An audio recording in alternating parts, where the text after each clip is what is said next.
ಸ್ನೇಹಿತರೆ ನಮಸ್ಕಾರ. ಬೆಳ್ತಂಗಡಿಯ ಒಡಿಲ್ನಾಳ ಗ್ರಾಮದ ಸಂಬೋಳ್ಯದಲ್ಲಿ ಇತ್ತೀಚೆಗೆ ನಡೆದಂತಹ ಒಂದು ಹತ್ಯಾ ಪ್ರಕರಣ, ಅದರಲ್ಲೂ ಕೂಡ ಅದು ಹತ್ಯಾ ಪ್ರಕರಣವೋ ಅಥವಾ ನಿಗೂಢ ಪ್ರಕರಣ ಅಂತ ನಾವು ಅದನ್ನು ಹೇಳ್ಬೋದು.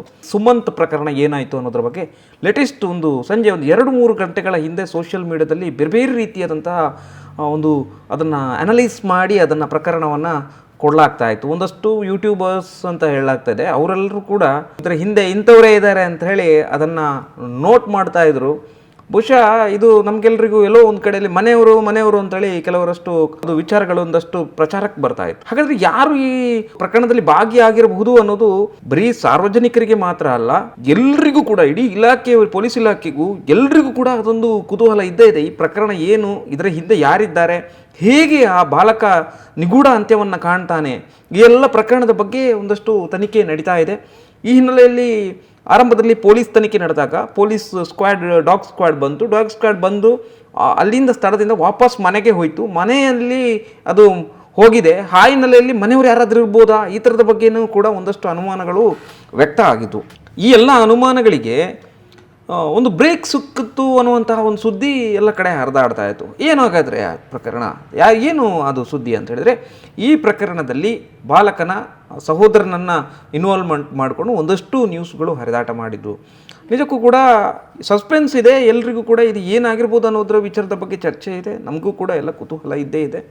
ಆದರೆ ಈ ಪ್ರಕರಣವನ್ನು ಬೇರೆಯದ್ದೇ ಒಂದು ರೀತಿಯಲ್ಲಿ ಅನಲೈಸ್ ಮಾಡುವಾಗ ಎಲ್ಲೋ ಒಂದು ಕಡೆಯಲ್ಲಿ ಪ್ರಕರಣ ದಾರಿ ತಪ್ತಾ ಇದೆಯೇನೋ, ಯಾಕೋ ಇದು ಎಲ್ಲೋ ಬೇರೆ ಕಡೆ ಹೋಗ್ತಾ ಇದೆಯೇನೋ, ಯಾರ್ಯಾರ ಮೇಲೆ ಆರೋಪ ಬರ್ತಾ ಇದೆ, ಇದೆಲ್ಲ ಹೀಗೆ ಹೋಗ್ತಾ ಇರಲಿಕ್ಕೆ ಕಾರಣ ಏನು ಅಂತ ಹೇಳಿದರೆ, ಇಷ್ಟು ದಿವಸ ತನಿಖೆ ಮಾಡಿದರೂ ಕೂಡ ಒಂದಷ್ಟು ಮಾಹಿತಿಗಳು ಏನೋ ಸಿಕ್ಕಿರ್ಬೋದು, ಆದರೆ ನಿಜವಾಗಿ ಯಾರು ಆರೋಪಿ ಅನ್ನೋದನ್ನು ಹುಡುಕ್ಲಿಕ್ಕೆ ಇಲ್ಲಿವರೆಗೆ ಸಾಧ್ಯ ಆಗದ ಹಿನ್ನೆಲೆಯಲ್ಲಿ ಭಾಳ ಸ್ಪಷ್ಟವಾಗಿದೆ. ಒಂದಷ್ಟು ಅನುಮಾನಗಳು ಈ ಸಾರ್ವಜನಿಕ ವಲಯದಲ್ಲಿ ಸ್ಪ್ರೆಡ್ ಆಗಿ ಹಾಗೆಯೇ ಹೋಗ್ತಾ ಇದೆ.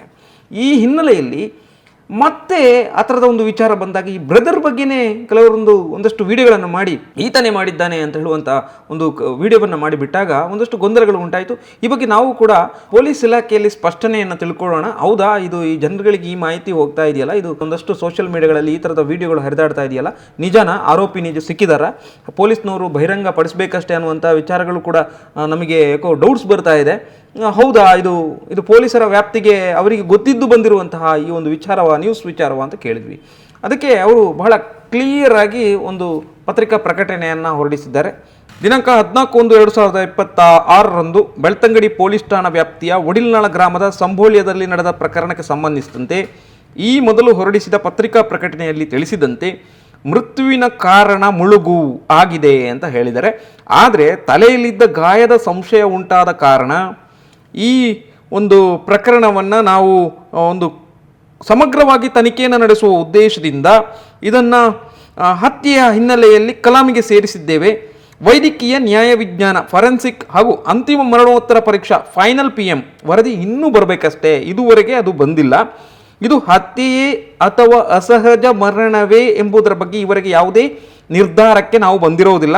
ಈ ಮಧ್ಯೆ ಕೆಲವರು ಪ್ರಕರಣಕ್ಕೆ ಸಂಬಂಧಿಸಿದಂತೆ ವಿವಿಧ ಸಿದ್ಧಾಂತಗಳನ್ನು ರೂಪಿಸಿ ಆರೋಪಿಗಳನ್ನು ಕುರಿತು ಊಹಾಪೋಹಗಳನ್ನು ಹಾಡ್ತಾ ಇದ್ದಾರೆ. ತನಿಖೆಯ ಸಾಧ್ಯತೆಗಳನ್ನು ಪರಿಶೀಲಿಸುವ ದಿಸೆಯಲ್ಲಿ ತನಿಖೆ ನಡೀತಾ ಇದೆ. ಆದರೆ ವಿಚಾರಣೆಗೊಳಪಡಿಸಾದ ಪ್ರತಿಯೊಬ್ಬರು ಕೂಡ ಆರೋಪಿಗಳೇ ಎನ್ನುವುದಿಲ್ಲ. ಈ ಪ್ರಕರಣದ ಎಲ್ಲ ಅಂಶಗಳನ್ನು ಸಮಗ್ರವಾಗಿ ಪರಿಶೀಲಿಸಲು 4 ವಿಶೇಷ ತನಿಖಾ ತಂಡಗಳು ಕಾರ್ಯನಿರ್ವಹಿಸ್ತಾ ಇದೆ. ಇದಲ್ಲದೆ ಆಗಸ್ಟ್ 2025 ಒಂದು ಅಸಹಜ ಮರಣ UDR ಪ್ರಕರಣವನ್ನು ಸಂಪರ್ಕಿಸಲಾಗಿದೆ ಎಂಬ ಗಮನಕ್ಕೆ ಬಂದಿದೆ. ಇದುವರೆಗೆ ಇನ್ನೊಂದು ಪ್ರಕರಣ ಹತ್ಯೆಯಾಗಿದೆ ಎಂಬುದಕ್ಕೆ ಯಾವುದೇ ಸಾಕ್ಷ್ಯ ಲಭ್ಯವಿಲ್ಲ. ಪ್ರಕರಣಕ್ಕೆ ಸಂಬಂಧಿಸಿದ ಯಾವುದೇ ಮಾಹಿತಿ ಯಾರಲ್ಲಿ ಇದ್ದರೂ ಕೂಡ ದಯವಿಟ್ಟು ಅದರ ಪರಿಶೀಲನೆಗಾಗಿ ಪೊಲೀಸ್ ಇಲಾಖೆಗೆ ತಿಳಿಸಲು ವಿನಂತಿಸಲಾಗಿದೆ. ಯಾವುದೇ ಶಂಕಿತರ ಕುರಿತು ಹರಡಲಾಗುತ್ತಿರುವಂತಹ ವಿವಿಧ ವದಂತಿಗಳಿಗೆ ಸಾರ್ವಜನಿಕರು ಕಿವಿಗೊಡಬಾರದು, ಈ ಮನವಿಯನ್ನು ನಾವು ಮಾಡ್ಕೊಳ್ತಾ ಇದ್ದೇವೆ. ಇಂತಹ ವದಂತಿಗಳನ್ನು ಹರಡುವವರ ವಿರುದ್ಧ ಸೂಕ್ತ ಕಾನೂನು ಕ್ರಮವನ್ನು ತೆಗೆದುಕೊಳ್ತಾ ಇದ್ದೇವೆ ಅನ್ನುವಂತಹ ಒಂದು ವಿಶೇಷವಾದಂತಹ ಒಂದು ಸ್ಕ್ರೀನ್ಶಾಟನ್ನು ಅವರು ಹಾಕಿದ್ದಾರೆ. ಇದು ದಕ್ಷಿಣ ಕನ್ನಡ ಸಿಟಿ ಮತ್ತು ಡಿಸ್ಟಿಕ್ ಪೊಲೀಸ್ ಒಂದು ಇಲಾಖೆ ನಮಗೆ ಕೊಡುವಂತಹ ಒಂದು ಮಾಧ್ಯಮಗಳಿಗೆ ಕೊಡುವಂತಹ ಒಂದು ಮಾಹಿತಿ. ಹೀಗಾಗಿ ನಾವು ಬಹಳ ಕ್ಲಾರಿಟಿಯಿಂದ ಹೇಳ್ಬೋದು, ಸುಮಂತ್ ಅವರ ಬ್ರದರ್ ಬಗ್ಗೆನೇ ಸಾಕಷ್ಟು ಅನುಮಾನವನ್ನು ವ್ಯಕ್ತಪಡಿಸಿ ಏನು ವಿಡಿಯೋಗಳು ಹರಿದಾಡ್ತಾ ಇದೆ. ದಯವಿಟ್ಟು ಇದನ್ನೆಲ್ಲ ಮಾಡಬೇಡಿ, ಯಾಕಂದರೆ ಆತ ಒಬ್ಬ ವಿದ್ಯಾರ್ಥಿ, ಸ್ಟೂಡೆಂಟು, ಕಾಲೇಜಿಗೆ ಹೋಗ್ತಾ ಇರುವಂಥ ಹುಡುಗ. ಈ ಹಿನ್ನೆಲೆಯಲ್ಲಿ ಪೊಲೀಸ್ ಇಲಾಖೆ ಫೈನಲ್ ಆಗಿ ಇಂಥವನೇ ಆರೋಪಿ ಅಂತ ಹೇಳುವ ತನಕ ನಾವು ಆದಷ್ಟು ಈ ಪ್ರಕರಣದಲ್ಲಿ ಸಂಯಮದಿಂದ ಇದ್ದು ವರ್ತಿಸಬೇಕಾಗತ್ತೆ.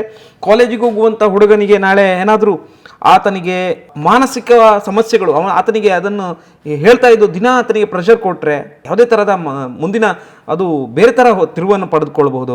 ಆತ ಏನಾದರೂ ಮಾನಸಿಕವಾಗಿ ನೊಂದು ಹೋಗ್ಬೋದು ಅಥವಾ ಬೇರೆ ಯಾವುದಾದ್ರೂ ಒಂದು ಕೆಟ್ಟ ನಿರ್ಧಾರಕ್ಕೆ ಬರ್ಬೋದು. ದಯವಿಟ್ಟು ಆ ಥರದ ವದಂತಿಗಳಿಗೆ ಪ್ರಚಾರ ಕೊಡದ ಹಾಗೆಯೇ ನೀಟಾಗಿ ಈ ಪ್ರಕರಣವನ್ನು ಪೊಲೀಸರು ಫೈನಲ್ ಮಾಡುವವರೆಗೆ ಅವರಲ್ಲಿಂದ ನಮಗೆ ಮಾಹಿತಿ ಬರುವ ತನಕ ಈ ಪ್ರಕರಣವನ್ನು ಬೇಕಾದರೆ ನಾವು ಪೊಲೀಸರ ಜೊತೆ ಕೇಳ್ಕೊಳ್ಳೋಣ, ಇದು ಏನು ನಡೀತಾ ಇದೆ ಅವರನ್ನು ಕೇಳ್ಬೋದು. ಆದರೆ ನಾವಾಗಿಯೇ ಅದನ್ನು ಅನಲೈಸ್ ಮಾಡಿಕೊಂಡು ಅದನ್ನು ಎಲ್ಲೋ ಒಂದು ಕಡೆ ಅದನ್ನು ಪೋರ್ಟ್ರೇಟ್ ಮಾಡ್ತಾ ಹೋದಾಗೆ ಸಾರ್ವಜನಿಕ ವಲಯದಲ್ಲಿ ಅದು ಸಾಕಷ್ಟು ಚರ್ಚೆಗೆ ಕಾರಣ ಆಗುತ್ತೆ.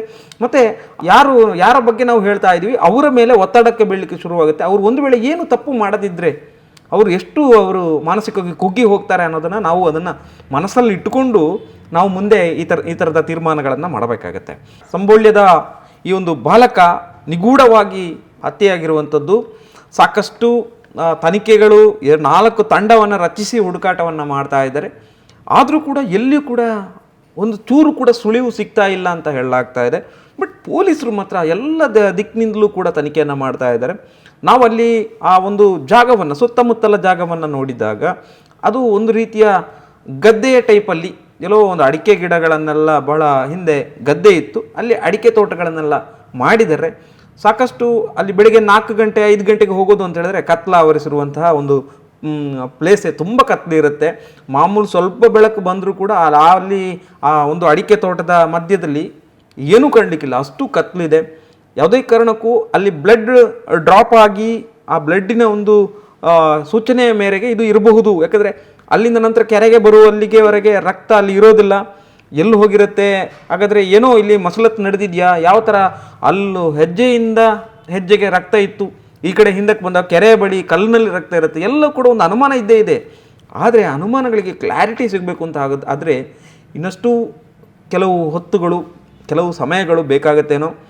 ಸೊ ಈ ವದಂತಿಗಳಿಗೆ ನಾವು ತಲೆಗೊಡಬಾರ್ದು. ವದಂತಿಗಳನ್ನು ಬಿಟ್ಟು ವದಂತಿ ಹರಡುವುದನ್ನು ಬಿಟ್ಟು ಇವಾಗ ಈ ಪ್ರಕರಣ ಯಾವ ಕಡೆಗೆ ಹೋಗ್ತದೆ ಅನ್ನೋದನ್ನು ಕಾದು ನೋಡೋಣ. ಎನಿವೆ ಇವತ್ತು ಇದೊಂದು ಮಾಹಿತಿಯನ್ನು ನಿಮಗೆ ಅಪ್ಡೇಟ್ ಮಾಡಲಿಕ್ಕಿತ್ತು. ಧನ್ಯವಾದಗಳು, ನಮಸ್ಕಾರ.